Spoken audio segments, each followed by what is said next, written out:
sabiduría. Cuán importante es caminar por ese camino. Cuántas cosas nos evitaría el ser sabios.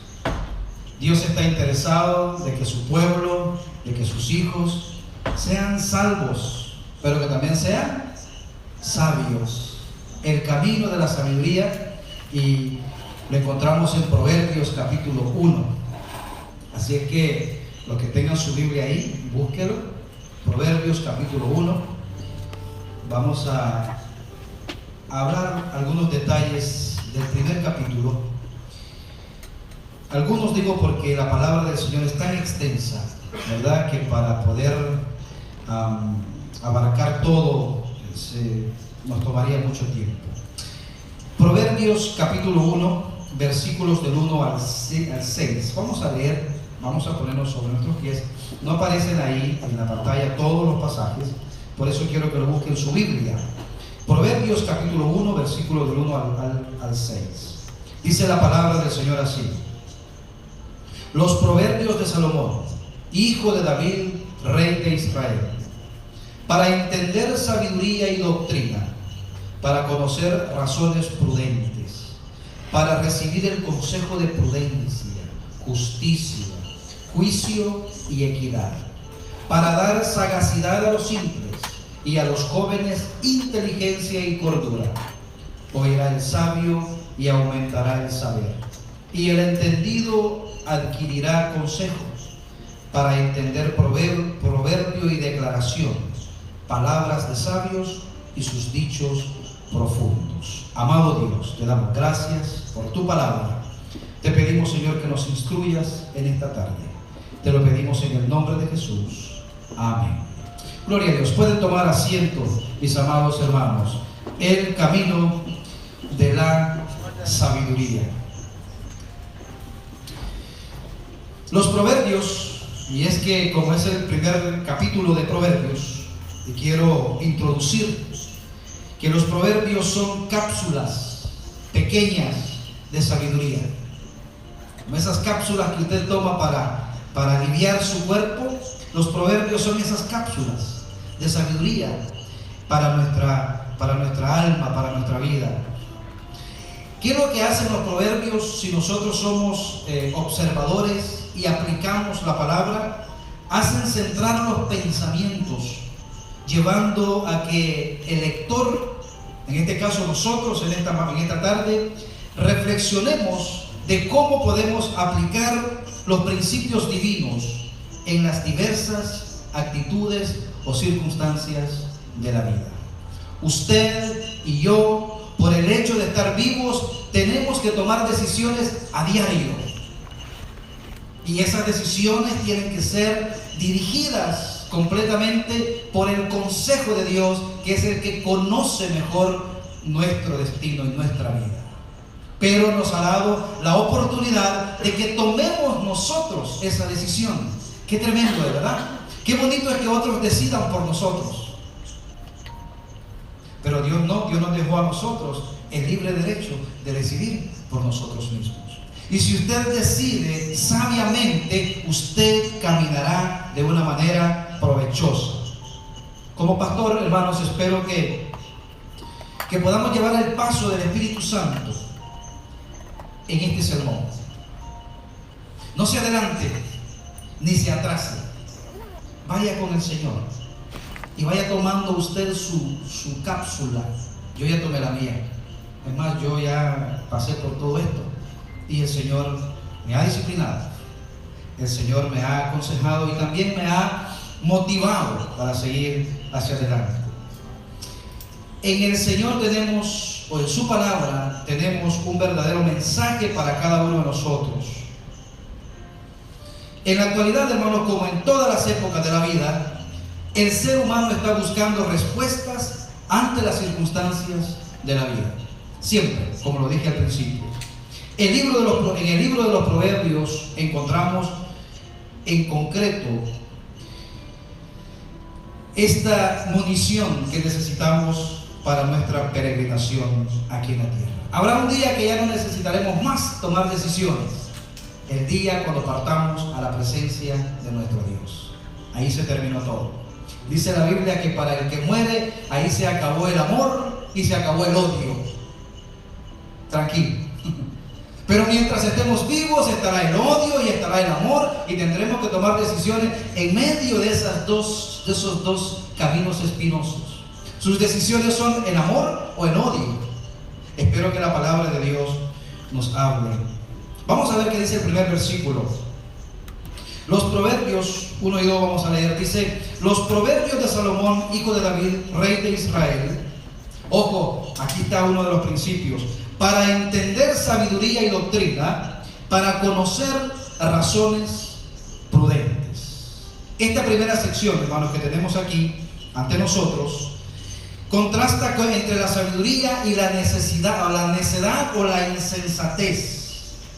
Hay 10 palabras. Hay 10 palabras en este capítulo 1. Hay 10 palabras que se han utilizado en estos pasajes que hemos leído. Y aunque parecen ser sinónimos estas palabras, y por supuesto están relacionadas entre sí, pero no son iguales. A mí me gustaría que tomáramos como un microscopio para empezar a ver algunas de ellas, para poder observarlas detenidamente. Vamos a ver entonces lo que dice los primeros versículos.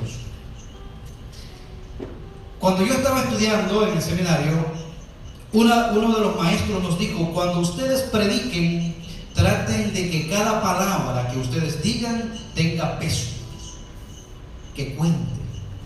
Bueno, si nosotros nos detenemos a predicar la palabra de Dios, la palabra de Dios tiene mucho que decirnos en cada parte de ella. Aquí vemos que aparece la palabra aprender sabiduría. ¿Qué quiere decir sabiduría? Muchos de nosotros a veces pensamos y decimos: ¿seré una persona sabia o no? Para los hebreos, hermanos, que es como está escrito este libro, los Proverbios, la sabiduría no era simple conocimiento, sino la actitud. Ojo, no era solamente saber, sino era la actitud para vivir una vida piadosa como Dios quiere que uno la viva. Entonces, la palabra sabiduría en la Biblia significa la capacidad para usar el conocimiento correctamente. O sea, usted tiene sabiduría, usted tiene conocimiento, pero si usted no puede aplicar ese conocimiento, de nada le sirve. Ejemplo, un doctor tiene todo el conocimiento de cómo funciona, pero si él se equivoca en cómo aplicar esa medicina, de nada le sirve todo el conocimiento. Como cristianos, Dios espera que lo conozcamos por su palabra, pero en el momento exacto de aplicar su palabra no tenemos sabiduría, de nada nos sirve. Y decimos: pero yo creo en Dios, pero yo soy cristiano, pero mis decisiones son equivocadas. ¿Por qué? Porque tienes conocimiento, pero no sabes cómo aplicarlo. Eso es todo en la vida, ¿no? Conocimiento es uno, saber aplicarlo es lo otro. La palabra sabiduría en la Biblia es la capacidad para usar el conocimiento correctamente. Aparece en el libro de los Proverbios la palabra sabiduría 37 veces. Importante, ¿verdad? ¿Es importante ser sabios? Por supuesto que sí. Es una palabra importante en las Sagradas Escrituras. Significa la utilización correcta del conocimiento. Tener conocimiento, a mí me gustó mucho esa fotografía. Dice: el conocimiento es inútil para quien no sabe aplicarlo. Este hombre, viendo que se está ahogando su compañero, dice: tiene conocimiento. La forma en que yo pueda rescatarlo a él es con una soga. Pero mire, no supo aplicarlo. O sea, ¿será que es correcto? El otro le dice: no, hombre, ¿qué estás haciendo? Eso, hermanos, es muy chistoso aparentemente, Pero en nuestra vida, en nuestro caminar, eso es lo que sucede. Conozco Biblia, sé de muchas cosas, tengo mucho tiempo en el Evangelio, pero cuando tengo que aplicar el conocimiento, no sé cómo hacerlo. Y los proverbios nos enseñan para que podamos tener sabiduría. No parece usar la sabiduría este hombre, ¿verdad? La sabiduría, hermanos, mencionada en el Antiguo Testamento, es algo muy interesante, porque el principio de la sabiduría, ¿qué es? El temor a Jehová. O sea, si una persona quiere ser sabia, tiene que primeramente temer a Dios, no tenerle miedo a Dios, sino respetar a Dios. Cuando usted respeta a Dios y no hace algo por respeto a Dios, usted está comenzando a ser sabio. El principio de la sabiduría es el temor a Jehová. Ahora, para nosotros hoy, que ya no estamos en el Antiguo Testamento, ¿qué significa la sabiduría para nosotros hoy? Bueno, para nosotros hoy significa Jesucristo. Jesucristo es la sabiduría con la cual nosotros debemos contar para todo en nuestro caminar. Vamos a ver qué dice la palabra del Señor. Primera a los Corintios, capítulo 1, versículo 30. Mire qué interesante lo que dice aquí. Mas por Él estáis vosotros en Cristo Jesús, el cual nos ha sido hecho por Dios, ¿qué? Yo quiero que leamos bien. Mas por Él estáis vosotros en Cristo Jesús, ojo, Cristo Jesús, el cual nos ha sido hecho por Dios sabiduría, justificación, santificación y redención. Ahí aparecen cuatro palabras que me gustaría que las viéramos así en orden. Aparece primero sabiduría. Segundo, justificación. Tercero, santificación. Y cuarto, redención. Déjeme detenerme un momentito ahí. ¿Por qué primero es la sabiduría? Porque primero es Cristo Jesús en nuestra vida. Si una persona cree que es sabio y cree que esa persona se la puede de todas, pero no tiene a Cristo en su corazón, esa sabiduría no es la sabiduría de Dios. Porque más adelante la Biblia dice que hay dos tipos de sabiduría: la sabiduría del mundo, y por eso tiene que tener cuidado usted quién aconseja su vida. Si quien le está aconsejando viene de parte de Dios, esa es sabiduría de Dios que le va a ayudar a agradar a Dios. Sabiduría primero, conocer a Cristo. Tenemos en Él el conocimiento. La Biblia dice que cuando venimos a Cristo, nosotros tenemos ya la mente de Cristo. Pero entonces viene la justificación. Somos justificados, somos salvos, somos aceptos al Padre por medio de Jesucristo. Después viene la otra parte, la santificación. ¿Qué es la santificación? Que debemos apartarnos cada día más de lo que ofende a nuestro Dios. La sabiduría. Y luego la redención. La redención es ya ese momento en que vengan a buscarnos, en que nuestro cuerpo sea transformado para ir a la presencia de Dios. Sabiduría, justificación, santificación y redención. Observemos que la sabiduría es el número uno, hermanos. Cristo es la sabiduría para el creyente del día de hoy. Existe la sabiduría del mundo y la sabiduría de Dios. La primera está centrada en el hombre. La sabiduría del mundo. Y vemos, ¿verdad?, cómo el hombre premia al hombre el premio Nobel de la Paz por el mejor escritor. O sea, es muy lindo y es muy bonito eso. Pero esa sabiduría es del sol hacia abajo. Como decíamos anoche, ¿verdad? Nosotros necesitamos invertir del sol hacia arriba. Porque más allá del sol es que está nuestro hogar. Entonces, ¿por qué construir y pasar toda una vida trabajando del sol hacia abajo. Salomón dijo que todo lo que el hombre hace debajo del sol es vanidad. Y vanidad viene de vano, sin valor. Vanidad. La primera está centrada en el hombre y la segunda, la sabiduría que es Cristo, está en Dios. ¿Quién es mayor, hermanos? ¿El creador o lo creado? El creador.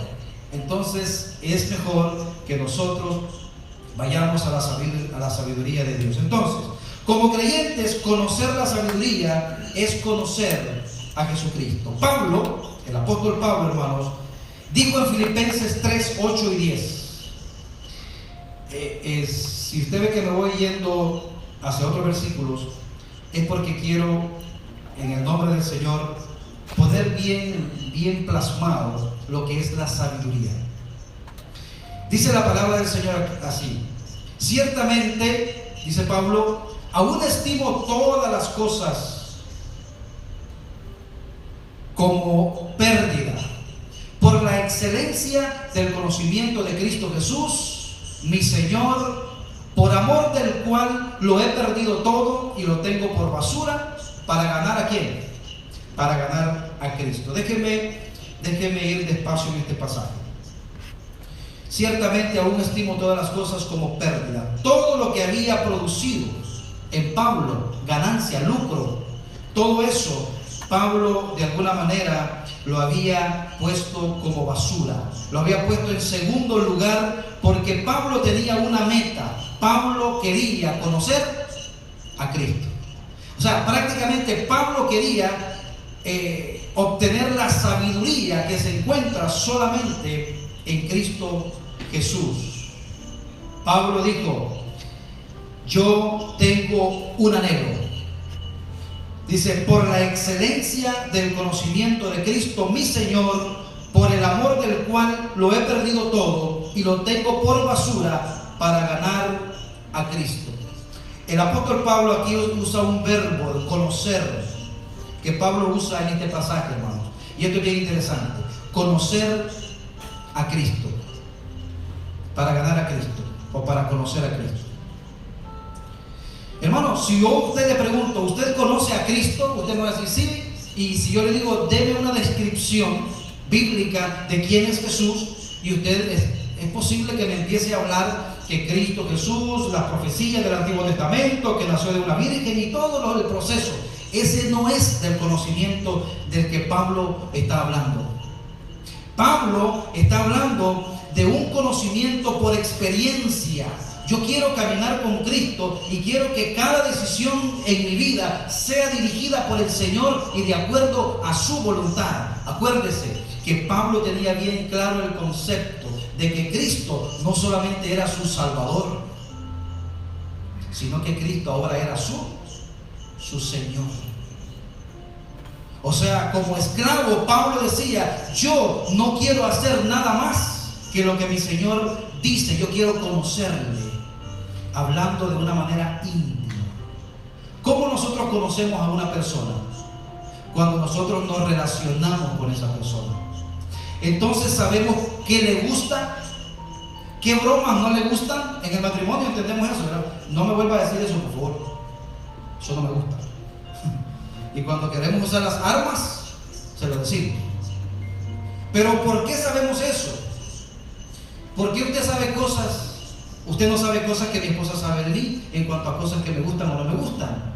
Es porque tenemos una intimidad y en esa intimidad nos conocemos. Bueno, Pablo dice: yo no quiero conocer a Jesús históricamente, yo quiero conocerle a Él por medio de la experiencia. Juan, otro apóstol, remarca esto y dice: pero sabemos que el Hijo de Dios ha venido y nos ha dado entendimiento, sabiduría, para conocer al que es verdadero. Y estamos en el verdadero, en su Hijo Jesucristo. Este es el verdadero Dios y la vida eterna. Pasajes, hermanos, muy tremendos, porque dice que Jesucristo es el verdadero Dios. Porque por ahí dicen que Jesucristo no es Dios. Pero Juan escribiéndole a los gnósticos de aquel tiempo que querían introducir esa enseñanza de que Cristo era un buen maestro, pero que no era Dios. Juan, inspirado por el Espíritu Santo, ataca esa herejía y dice: Jesucristo es Dios. Es más, él dice: el que no tiene al Hijo de Dios no tiene la vida. Pero estaba combatiendo esa herejía que estaba entrando en la iglesia naciente. Entonces dice: para conocer el verdadero Dios, y estamos en el verdadero. Le pregunto a usted: ¿usted está en el verdadero? Porque hay otros cristos falsos. Entonces es importante ¿en qué Cristo está usted? ¿En el verdadero o en el falso? Hay otros Cristos. Dice el Señor: vendrán otros en mi nombre diciendo: yo soy el Cristo. Hay otros Cristos. Este es el verdadero Dios y la vida eterna. En otras palabras, hermanos, lo que en realidad Pablo dice es, porque estamos viniendo de Pablo, ¿no?, que Pablo quiere conocer a Cristo. El conocimiento de Cristo viene en participar de forma íntima en la vida del Señor. También el texto habla de un conocimiento mutuo. Él nos conoce y nuestro mayor deseo debe de ser conocerle a Él. Pablo dice: yo quiero conocer al Señor como yo he sido conocido. O sea, es mutuo. En la intimidad es mutuo el conocimiento. Tú me conoces, pero yo te conozco a ti. Sé cómo mi Señor es, pero también Él sabe cómo yo soy. El mejor estilo de una relación de amor, hermanos, en el cual los dos lleguen a conocerse más. Mire lo que dice Jeremías 31:34. Y no enseñará más ninguno a su prójimo, ni ninguno a su hermano, diciendo: conoce a Jehová, porque todos me conocerán, dice el Señor. Todos me conocerán, desde el más pequeño de ellos hasta el más grande, dice Jehová, porque perdonaré la maldad de ellos y no me acordaré más de sus pecados. Cuando nosotros conocemos al Señor, mire, nuestros hijos nos conocen a nosotros bastante bien. Y por más afligidos que puedan estar por lo que ellos han hecho y que se van a enfrentar a su papá o a su mamá, uno de los dos es más severo en la disciplina. Ellos saben que no va a llegar más lejos y que de pronto se le va a pasar.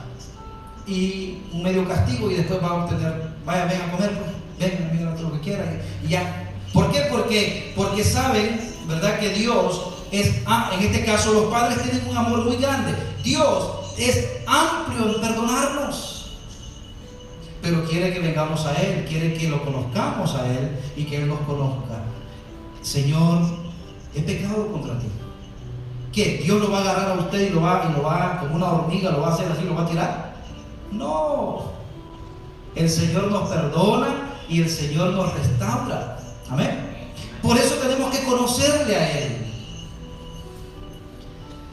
Seguimos lo que dice Pablo: y ser hallado en Él, no teniendo mi propia justicia, que es por la ley, sino por lo que es por la fe de Cristo, la justicia que es de Dios por la fe.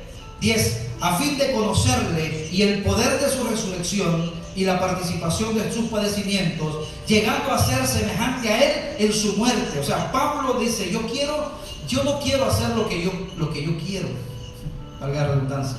Yo quiero hacer lo que Cristo quiere. No importa si haciendo su voluntad puedo llegar a parecerme a Él en su muerte.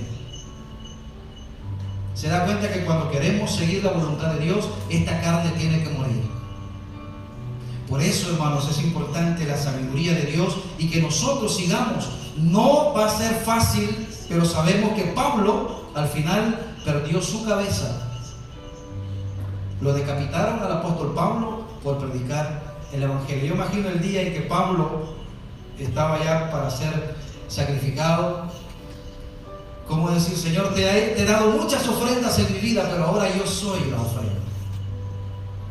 Él decía: preséntense como una ofrenda viva, un sacrificio vivo. Y ahora él, todo lo que escribió en sus epístolas, hoy lo estaba haciendo él personalmente. Hermanos, la sabiduría de Dios nos hace perder ante el mundo, pero nos hace un mejor ciudadano y con mejores galardones en el cielo.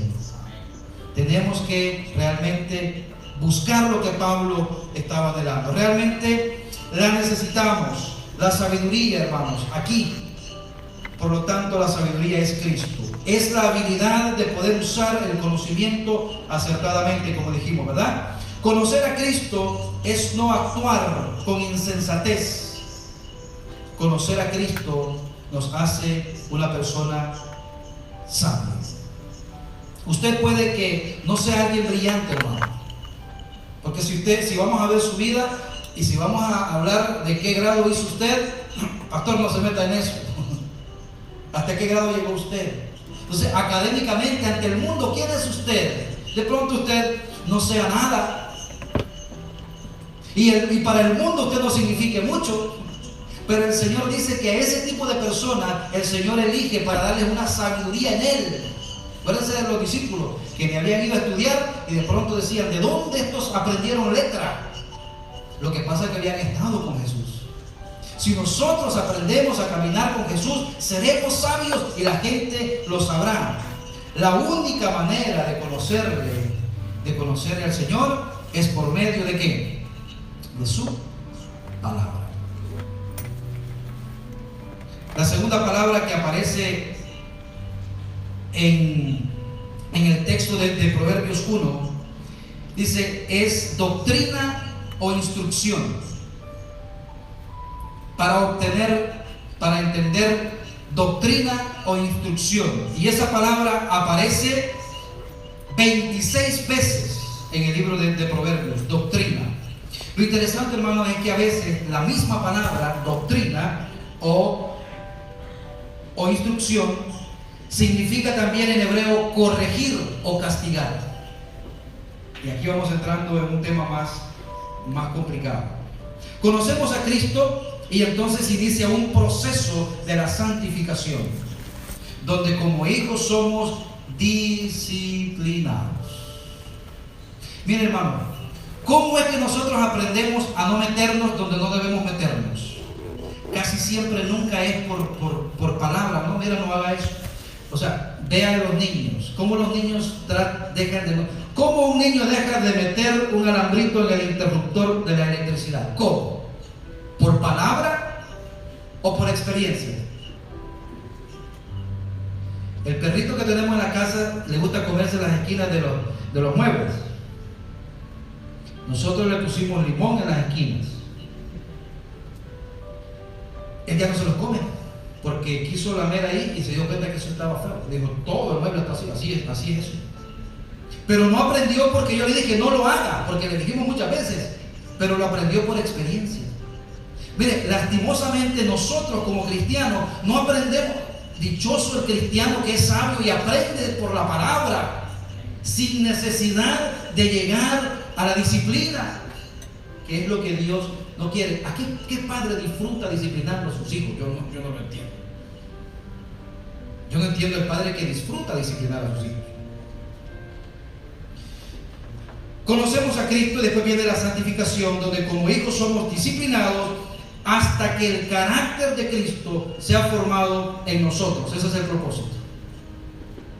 Por ejemplo, podemos leer en Proverbios capítulo 1, 13. No lo lea, yo se lo leo. Dice: el que no aplica el castigo aborrece a su hijo, y el que lo ama lo corrige a tiempo.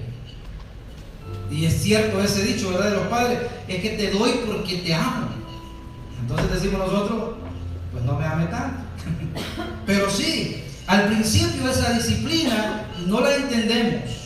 Así es que el corregir aquí, en este pasaje de Proverbios 1, quiere decir también dar instrucción. Por lo tanto, la palabra instrucción significa enseñar por medio de la disciplina, y esta es una verdad que se ha perdido de vista en la actualidad. No nos gusta la disciplina. Es una palabra que ya no nos gusta. Ahora, si no hay disciplina, hermanos, no hay control. ¿Se puede imaginar usted una ciudad sin semáforos? Sin los rótulos de pare. Tiene que haber una disciplina para que haya control. Nuestra sociedad contemporánea está verdaderamente descontrolada. ¿Por qué en nuestros países no se puede vivir? Porque no hay disciplina, se salió ya de control, ya no se puede vivir. La vida no vale nada, absolutamente. La vida vale lo que vale un par de zapatos. Y en nuestra vida, hermanos, y en nuestras familias, en nuestros hijos es lo mismo. Si no disciplinamos, si no somos disciplinados y no disciplinamos, más tarde pagaremos las consecuencias. Los proverbios están llenos de todo esto, ¿verdad? Corrige al niño a tiempo, no sea que mañana esté llorando. Y van a estar llorando los dos. Y vayas a estar viendo a tus hijos detrás de un vidrio, o detrás de unos barrotes, o detrás de un vidrio con un teléfono. Producto de un alejamiento de la palabra de Dios es todo el desorden que hay. Cuando usted está tratando con un hijo, tiene que disciplinarlo, porque eso es parte de la instrucción. Instruye al niño en su camino. Tiene que enseñarle por medio de la disciplina. Hemos confundido el castigo con la disciplina. Ojo, castigo y disciplina no es lo mismo. La disciplina es antes, para que usted no haga cosas que después lo lleven al castigo. Por ejemplo, hay una definición que yo puse ahí. No se lee bien, ¿verdad? ¿Puede leer? La disciplina nos enseña cómo actuar. Debe tener sentido para nosotros y tiene que ver con algo que hicimos equivocadamente. Usted hizo algo equivocadamente. Viene alguien y le dice, lo hizo mal. No lo vuelva a hacer, por favor. Es lo que le llamaríamos un warning, ¿verdad? Ay, me dieron un warning. Qué bueno, salgo haciendo lo mismo. No, el warning es para decirle, ¿sabe qué? Esta es una disciplina, no lo haga porque después viene el castigo. Ahora, mire lo que es el castigo. El castigo, por el contrario, únicamente nos dice lo que hicimos mal, pero no le dice lo que debería hacer en cambio. O sea, el castigo ya te cayó, este es un castigo. Entonces usted tiene que entender, en el trato de Dios como hijo, si Dios lo está disciplinando, es porque le está evitando llegar a un lugar donde va a ser castigado. Aunque en el proceso, hermanos, el propósito de Dios con sus hijos no es castigarlos. Por eso nosotros decimos, no lo haga, niño, ¿verdad? No lo haga, no te quiero castigar. ¿Verdad que así decimos?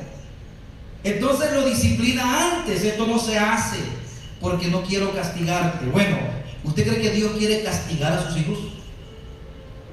Incluso yo he escuchado, hermanos, personas que dicen que son cristianas, que dicen, es que Dios no castiga. Y le digo, bueno, no sé qué clase de Dios es que tú crees, pero el castigo es parte del mismo amor.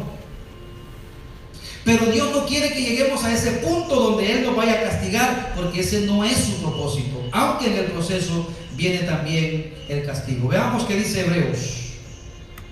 Hebreos capítulo 12, 5 y 6. Dice, y habéis olvidado la exhortación que como a hijos se os dirige diciendo, hijo mío, ¿okay? Ojo con esto, está hablando a los hijos de Dios. Si no somos hijos de Dios, no entendemos esto. No menosprecies la disciplina del Señor. Hermano, yo le doy gracias a Dios y tengo temor de Dios y le digo, Señor, no me metas. Yo cuando paso por un lado y veo una patrulla y veo a alguien sentado ahí, le digo, Señor, no permitas que mis malos pasos me lleven a eso. Porque ese muchacho que está amarrado ahí en la patrulla, ese muchacho está recibiendo un castigo por no haber acatado las órdenes. Muchas veces, hermanos, yo veo a la gente aquí en este estado que parecen desamparadas en las esquinas de las calles pidiendo dinero, pidiendo comida. Y yo me voy hacia atrás en la palabra y digo, ¿cómo fuiste cuando joven? Yo me pongo a hablar ahí, yo solo. Ellos creen que ¿cómo fuiste como joven? ¿Qué rebeldía tú hiciste como joven? Los ancianos que lo llevan al home. Y yo vi una foto ahí y digo, hijo, si me llevas a un home, solamente asegúrate que tenga wifi, dice la abuelita, para estar conectada al internet. Pero cuando esas personas son llevadas a un home, yo me pongo a pensar, ¿cómo fuiste cuando joven con tus hijos? ¿No será que estás cosechando? Pero la disciplina viene antes para no recibir el castigo. Mire, hijo mío, no menosprecies la disciplina del Señor. No la desprecies, ni desmayes cuando eres reprendido por Él. Ojo, porque el Señor al que ama, disciplina. O sea que la disciplina es un acto y es una señal de que usted es un hijo de Dios. Véalo por ese lado. Dios me está disciplinando. Eres hijo de Dios. A mí nada me pasa. Yo no sé lo que el pastor dice. Yo hago lo que quiero y yo vivo igual. No eres hijo de Dios. Lo dice la Biblia, ¿no? Mire, y azota. Ahí es interesante, ¿no? Y azota al que recibe, a todo el que recibe por hijo. Yo me tomé el tiempo para esta palabra, me llamó la atención porque azota. Dios azota. Y esa palabra, si la repetimos mucho, no entendemos, ¿verdad? ¿Qué es azotar?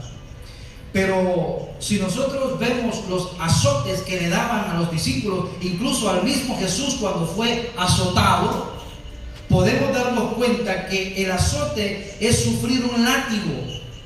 Era una manera dolorosa de flagelación entre los hijos de Dios. A veces decimos, pero ¿por qué estoy pasando por esto? ¿No será que Dios te está ya el azote ya viene ya después? Pero si Dios te está azotando es porque te ama, es porque es tu hijo, es porque eres hijo y porque Él quiere que más adelante seas un hijo corregido. Ahora los que estamos aquí somos hijos corregidos. Y lo que nos falta es porque nos corrijan, ¿verdad? Entonces, aquí el escritor de Hebreos está haciendo memoria de Proverbios. Proverbios 3, 11 al 12, no lo voy a leer, pero está haciendo memoria, porque la Biblia está conectada. Las pruebas, hermanos, y los sufrimientos en la vida del cristiano, Dios los usa para educar y disciplinar a los creyentes con esas experiencias. Pablo dice, todo obra para bien. Hermanos, qué lindo, ¿verdad? Que Dios trata, nuestros fracasos. Si nos volvemos a Él y nos sinceramos con Él, Él incluso nuestros fracasos hace que todo obre para bien para los que aman al Señor. ¿Cuántas veces, hermanos, no hemos hecho nosotros cosas que decimos, hoy nos va a caer, hoy me va a caer? Y a veces Dios nos sorprende. Pero porque Dios conoce nuestro corazón. Según el pasaje, esto solo se aplica a los que son hijos de Dios. Su propósito no es castigarle. Aprendemos mucho cuando su mano ha ejercido sobre nosotros la disciplina. La disciplina nos hace prudentes, que es la otra palabra de Proverbios, para que aprendan prudencia. Conocer razones prudentes. La prudencia, ¿qué es la prudencia? Esto es muy interesante, hermano. ¿Qué es la imprudencia? Ay, no seas imprudente, ¿verdad? Entonces la prudencia es lo contrario. Miren lo que dice ahí. La prudencia es la disciplina mental. O sea, no todo lo que viene a su mente lo dice un prudente. Ay, estaba pensando en voz alta, imprudente. La prudencia es la disciplina mental madura que nos lleva a un discernimiento espiritual. O sea, una persona que es prudente tiene un filtro donde pasa su pensamiento y dice, yo no lo voy a decir, porque si yo digo esto, yo voy a dañar. Hermanos, si el Señor estuviera repartiendo hoy prudencia, todos tenemos que hacer, y el pastor al frente, el pastor el primero, necesitamos ser prudentes. La prudencia nos va a ayudar muchísimo en nuestra vida. La prudencia es la disciplina mental madura que nos lleva a un discernimiento espiritual. Una persona mayor es más prudente que un joven. Bueno, hay señores, mire, le voy a decir cómo yo pienso. Cuando una persona está pasando por un gran problema, que se ha metido en una situación de imprudencia, yo pregunto, ¿Qué edad tiene la persona? De 30 años hacia abajo, yo digo, está bien que sea un poco imprudente. Pero si pasa de 30 años, ya esa persona ya no está madurando. Fíjense que en el Antiguo Testamento, incluso los sacerdotes y los que servían era de 30 años hacia arriba. En los hebreos entendían que una persona a los 30 años alcanzaba la madurez. Incluso podía ser sacerdote. Cristo Jesús comenzó su ministerio a los ¿qué años? 30 años. Porque Cristo vino a cumplir la ley. No era porque Cristo era inmaduro. Él crecía, dice la Biblia, en estatura y en sabiduría y en gracia con Dios y con los hombres. Pero para cumplir la palabra comenzó su ministerio a los 30 años. En el mundo hebreo se consideraba una persona de 30 años maduro y prudente. Las jovencitas, fíjense que se casaban temprano, a los 16, 17 años. Y los jóvenes, José por ejemplo, se cree que debe tener 24, 25 años. No más. Ahora, cuando yo veo esa imagen de ese hombre está viendo unos jovencitos que creen que se pueden ganar el mundo porque son jóvenes, porque son sabios, y él solo se queda porque ese señor ya aprendió a través de la vida. Yo tengo mi amigo, mi hermano Antonio, y él me pide consejos a veces. Y a veces yo digo, no, pero él ya pasó por ahí. A veces yo le digo, explíqueme qué hay por ahí, porque no quiero tropezarme. Porque las experiencias nos hacen sabios. Una persona mayor es más prudente que un joven. ¿Sabe cómo lo aprendió ese señor? A través de los golpes, por medio de los sufrimientos. Me gusta contemplar ese cuadro de ese anciano. Sería bonito ponerlo en un marco y ponerlo ahí para que entendamos que debemos ser prudentes. El conocer y entender, hermanos, en este pasaje, la prudencia nos va a ayudar muchísimo. También dice conocer inteligencia, sabiduría. Hay una parte de la Biblia que dice: el sabio ve el mal y se aparta.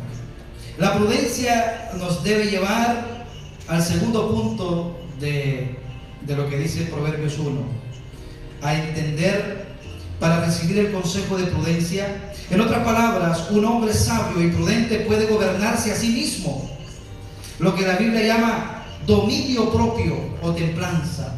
Un hombre prudente. Hoy necesitamos reconocer que Dios espera de nosotros que utilicemos nuestra inteligencia para ser prudentes. En el verso 3 de Proverbios 1 tenemos la palabra justicia. Ya estamos en la recta final. La palabra justicia. Una persona sabia, una persona prudente, se espera que sea justo. Hoy más que nunca se enseña que lo correcto es relativo. Hoy, hermanos, se ha perdido el valor de qué es lo correcto y qué es lo que no es correcto. Por ejemplo, uno dice, lo que para ti es correcto, para mí no. Entonces es relativo. Si te gusta, hazlo. ¿Te sientes bien así? Hazlo. Eso es relativo. Pero la palabra de Dios no es relativa. La palabra de Dios es absoluta. Si Dios dice esto es malo, es malo. Y si Dios dice esto es bueno, es bueno. No importa lo que la sabiduría del mundo diga. Entonces, una persona sabia, prudente, tiene que ser justa. Ni para un lado, ni para el otro. No, porque si no voy con este lado puedo perder. Pierda, pero sea justo. O por lo menos trate. Por lo menos trate. Si para ti es bien, no importa lo que piensen los demás. No, sí. Es importante lo que dice Dios. A la luz de la palabra podemos decir que lo correcto es lo que Dios define como correcto. no lo que yo pienso que es correcto. Fue Dios quien separó la luz de las tinieblas, ¿verdad? ¿Y qué dijo Dios? No es bueno. Y separó la luz de las tinieblas. Nosotros no podemos hacer que salga el sol o que se ponga. Solo Dios está en control del funcionamiento del universo. Él hizo la luz y la oscuridad. Él es entonces el que declara lo que es correcto y lo que no lo es. Y los hijos de Dios tienen que caminar por lo que Dios dice que es correcto. No importa que todo el mundo diga que no es correcto, pero si Dios dice que es correcto, hay que hacerlo. Usted puede decir hoy, bueno, es correcto hacer esto.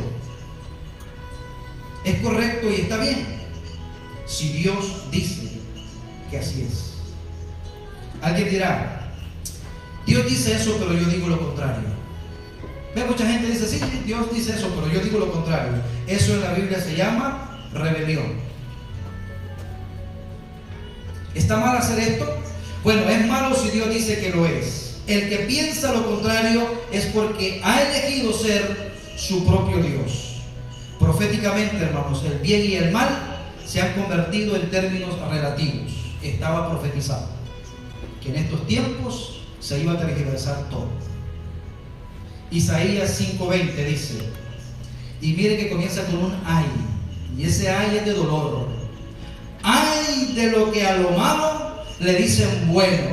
¿No será que es tan real y tan contemporáneo esa frase? Y a lo bueno le dicen malo. O sea, han cambiado las cosas. Que hacen de la luz tinieblas. Está diciendo, no, esta es la vida buena, la vida de las tinieblas. Y dice, y que ponen, y de las tinieblas luz. Mire, y que ponen lo amargo por dulce y lo dulce por amargo. Y tal como la luz y la oscuridad, el bien y el mal, son términos absolutos de Dios. Lo que Dios dijo seguirá siendo. Y en el versículo 3 tenemos también la palabra juicio. Quiere decir que nosotros tenemos que juzgar, que emitir juicios. Es lo mismo que tomar una decisión. Durante el viaje de su vida, mi hermano, el creyente llega a encrucijadas y tiene que tomar decisiones sobre qué rumbo debe seguir. Pero no por lo que el mundo dice que es bueno o es malo, es por lo que Dios ha dicho. Porque eso es lo que dará en su vida una dirección correcta. Uno tiene que tomar decisiones sobre qué rumbo seguir. Cuando no sabemos qué decisión tomar, tenemos que consultar a Dios para tomar la decisión correcta. ¿Y sabe qué? Tenemos la seguridad de que el Señor nos va a dirigir de tal manera que no tengamos dudas ni cometamos errores si Dios nos dirige. Y en este versículo 3 llegamos a la última palabra, equidad. La equidad. Equidad también habla de igualdad. Esta es la palabra, se refiere al principio más que a la conducta. Creemos que el Hijo de Dios no ha sido colocado o ha sido colocado bajo ciertas reglas, pero también creemos que nos han dado grandes principios y que estos principios deben guiarnos. Por ejemplo, Romanos 14:22 dice, ¿tienes tu fe? Tenla para contigo delante de Dios. Quiero hacer énfasis en la segunda parte. Bienaventurado el que no se condena a sí mismo en lo que aprueba. ¿Tú crees que eso que tú estás pensando es bueno? Ok, dice el pasaje, bienaventurado sos si eso que estás pensando es lo que Dios aprueba. Y dice, dichoso el que no se condena a sí mismo con lo que aprueba. Miren, otra versión dice, para que podamos entender, dichoso aquel a quien su conciencia no le acusa por lo que hace. Si usted no le acusa su conciencia y ante Dios sabe que no tiene nada que ocultar, dichoso sea usted, dice la palabra de Dios. Conclusión, hermanos, del mensaje. El creyente tendrá que sentir entusiasmo por lo que hace. Alguien decía por ahí: no haga nada en su corazón, no tome ninguna decisión si no tiene la paz de Dios. No force las cosas. Hay demasiada conducta cristiana que se realiza como si uno estuviera caminando en cáscara de huevo, ¿no? No sé si esto es así, no sé si esto es así, no sé cuál es la voluntad de Dios. Déjeme decir, hermanos, que lo que iniciamos en Dios está destinado a triunfar. Que no va a ser fácil, no va a ser fácil, pero tenemos al Señor de nuestro lado. Hay demasiada conducta cristiana tomada en circunstancias difíciles. Muchos cristianos dicen: bueno, no sé si debería hacer esto o no. Lo que hagamos deberíamos hacerlo con una acción, con una convicción y con una alegría en el corazón, sabiendo que Dios está de nuestro lado. No tendríamos que tener cargo de conciencia después de haber hecho algo. Por ello es feliz aquel que después de haber hecho algo no tiene remordimiento de conciencia. Y esta es una pregunta ya para personal, ¿no? Y quiero que cierren sus ojos, porque esto es para con Dios. Ni va a levantar su mano, ni mucho menos. Pero quiero hacerle esta pregunta. Si usted, al mirar hacia atrás, piensa esto: ojalá nunca lo hubiera hecho, entonces fue un error lo que usted hizo. Si usted puede recordar lo que hizo ayer y sentirse satisfecho delante de Dios por haber hecho algo o por haber actuado de cierta manera, entonces sabrá que usted hizo lo bueno y lo correcto delante de Dios, y eso es lo más importante. Eso es lo más importante ante el Señor. Ahí donde está, así con sus ojos cerrados, quiero leerle rápidamente los pasajes. Los proverbios de Salomón, hijo del rey de David, rey de Israel, para entender sabiduría y doctrina, para conocer razones prudentes, para recibir el consejo de prudencia, justicia, juicio y equidad, para dar sagacidad a los simples y a los jóvenes inteligencia y cordura. Oirá el sabio y aumentará el saber, y el entendido adquirirá consejo, para entender proverbio y declaración, palabra de sabios y sus dichos profundos. Padre, te damos gracias, Señor, en esta hora, porque sé, Señor, que en algún momento del mensaje tú nos hablaste a cada uno de nosotros, porque tú nos tratas como hijos, y tú quieres, Señor, antes de castigarnos, quieres disciplinarnos. Bienaventurado el varón que sabe escuchar el consejo de Dios.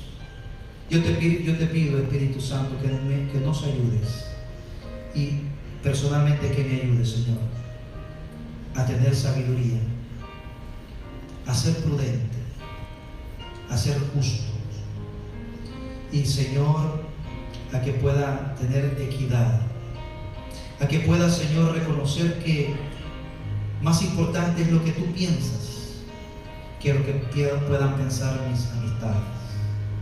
Ayúdame, Señor, a poder humillarme delante de ti y ante el principio más maravilloso, que el principio de la sabiduría es el temor, es el respeto a Dios. Si lo puedo hacer, Señor, y lo puedo aplicar en mi vida, tengo un futuro brillante, tengo un futuro hermoso. Puedo disfrutar, Señor, aún de las flores del campo, de mi familia, de mi trabajo. Puedo disfrutar, Señor, de tu obra, y puedo disfrutar de todas tus maravillas, porque el principio de la sabiduría es el temor a Jehová. Bendice, Señor, a cada uno de mis hermanos. Todos estamos aquí, Señor, con una gran necesidad de que seas tú guiándonos en todo momento. Nos ponemos en tus manos, Señor, y te damos gracias en el nombre de Jesús. Amén y amén.